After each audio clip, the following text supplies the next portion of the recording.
is Conor O'Mahony. I'm a lecturer in law in the School of Law in University College Cork, and I want to speak to you today about the whole question of state accountability for violations of the human rights of children in the educational context. So when we think about children in schools and human rights, we tend to think mostly about the right to education. Frequently, people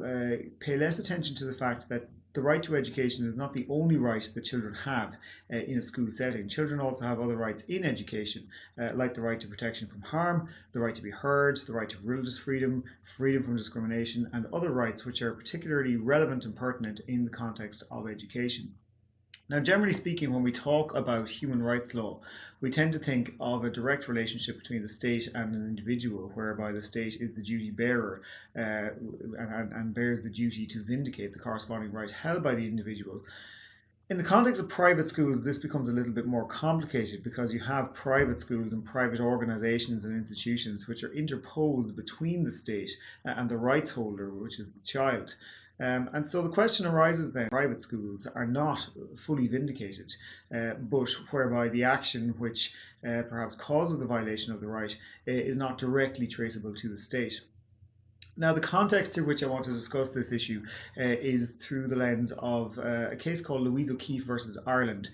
which is a judgment of the Grand Chamber of the European Court of Human Rights from January of 2014. And it's a case which I was involved with as a member of the legal team. What the case concerned was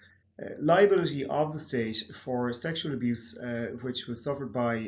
the applicant Louise O'Keeffe when she was a pupil in an Irish primary school. So while that's the particular context, the case actually really has a much broader relevance than that, and it provides a broad and compelling illustration of how the state can be held to account for violations of human rights, whatever human right that may happen to be, where this occurs at the hands of a private actor in a private institution. A very brief factual history of the case is that Louise O'Keeffe, the applicant,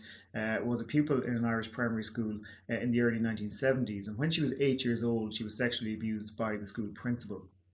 And this particular school principal had abused quite a number of girls. He had abused 21 different girls on over 400 occasions without the state ever becoming aware that this had happened. Subsequently happened.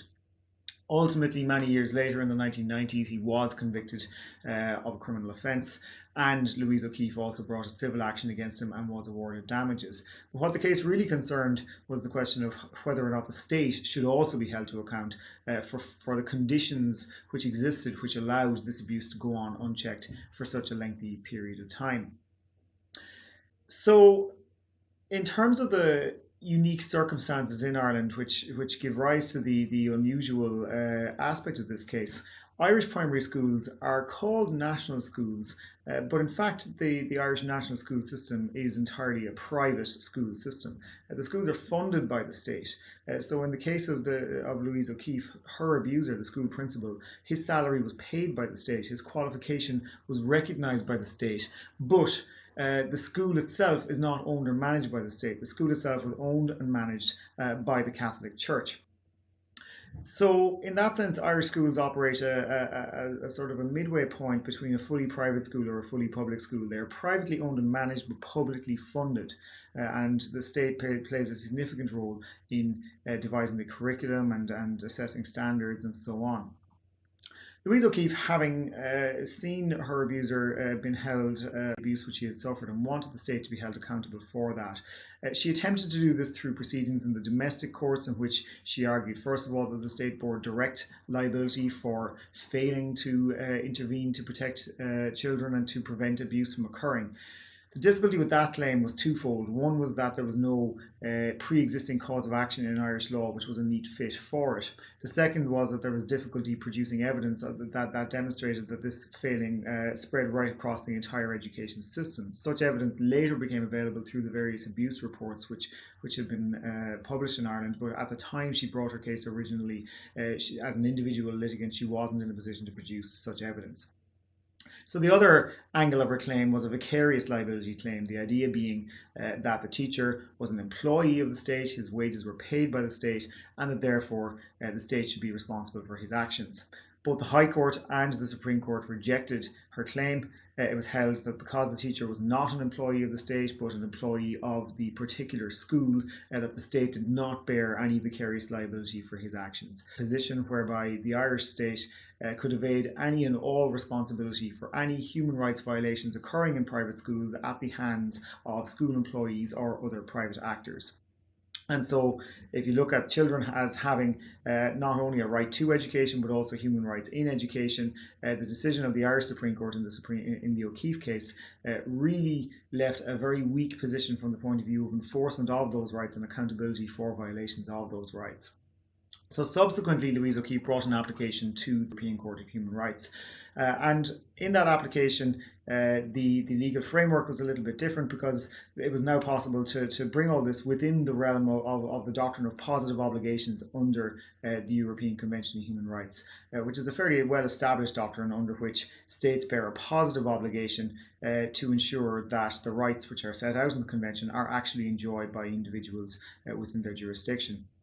And ultimately, this shift in the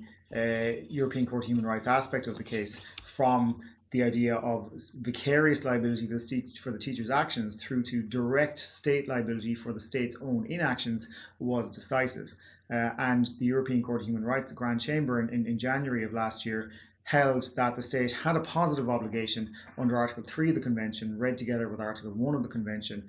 to ensure that children in schools were protected from harm and protected from sexual abuse, and that this had not occurred in the Louise O'Keefe case. And so accordingly, Ireland was held to be in violation of the Convention under Article 3. And from the point of view of accountability, this is particularly noteworthy. It arose, as I say, in the context particularly of Article 3 in the context of protecting children from sexual abuse. But in principle, the notion that the state bears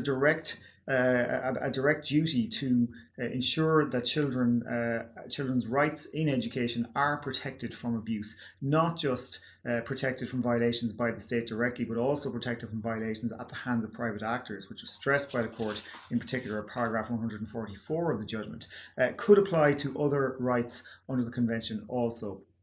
And we see this also coming through in other decisions of the European Court of Human Rights, for example, in Costello-Roberts versus the UK, in which it was stressed by the court that the state cannot absolve itself from responsibility for the vindication of human rights by delegating its obligations to private bodies or individuals. The other particularly noteworthy aspect of the O'Keefe judgment and the useful aspect of it is that this doctrine of positive obligations under the European Convention on Human Rights gets around some of the difficulties that domestic courts might have from a separation of powers perspective.